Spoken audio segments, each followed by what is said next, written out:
हिंदू मुस्लिम सिख ईसाई इस देश की शान है। विविधता में एकता, यही तो इस देश की पहचान है।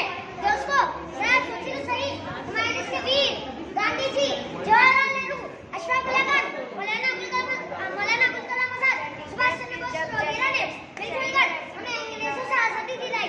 ये बात सच है कि इस आजाद भारत को तरक्की और उन्नति की ओर लेके जाना है तो साथ मिलकर ही मुमकिन है। इसलिए हमारे बड़े, हमारे पूर्वज एक दूसरे के त्योहारों में शरीक होते थे, एक दूसरे को दिल से बधाइयाँ देते थे, एक